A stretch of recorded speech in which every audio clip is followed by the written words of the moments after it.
a personal relationship with God.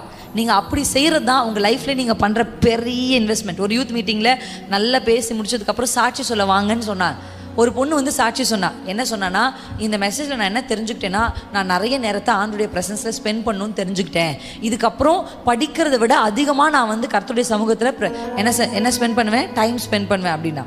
அப்போ அந்த pastor கேட்டார், எவ்வளோ மணி நேரம் படிப்பேன் நீ அப்படின்னு கேட்டார். சும்மா கதை விடாத, எவ்வளோ நேரம் படிப்பேன் அப்படின்னார்.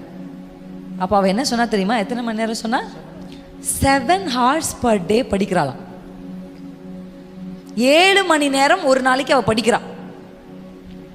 7 மணி நேரம். எனக்கு கேட்டு நான் சேரே ஆடிடுச்சு, என் சேரே. 7 மணி நேரம் படிக்கிறாளா அவள். தேவனை விட படிப்புக்கு முக்கியத்துவம் கொடுத்துட்டேன், இதுக்கப்புறம் கர்த்தர் தான் என்னோட ஃபர்ஸ்ட் ப்ரையாரிட்டி, அப்புறம் தான் என் படிப்புன்றான். நம்ம என்ன நினச்சிக்கிறோன்னா, நம்ம படிக்காமல் ரீல்ஸ் பார்க்கறதுனால உலகத்தில் இருக்கிற எல்லா பிள்ளைகளும் படிக்காமல் ரீல்ஸ் பார்க்குறாங்கன்னு நினைக்கிறீங்க. நம்ம ஜாலியாக எப்போ பார்த்தாலும் பிள்ளைகளோட கதை அடிச்சுட்டு இருக்கனால உலகத்தில் இருக்க எல்லா வாலிப பிள்ளையும் கதை அடிச்சுட்டு இருக்குன்னு நினைக்கிறீங்க. நம்ம கர்த்தரை தேடாமல் இருக்கிறதுனால எல்லா வாலிபரும் அப்படி இருக்காங்க. இல்லை சிஸ்டர், இல்லை பிரதர், நிறைய வாலிபர்கள் இந்த காலத்தில் உங்கள் வயசில் இயேசுவை பிடிச்சி கதறிட்டு இருக்காங்க. இப்பயும் ஜப அறைகளில் நிறைய வாலிபருடைய சத்தம் கேட்டுட்ருக்கு.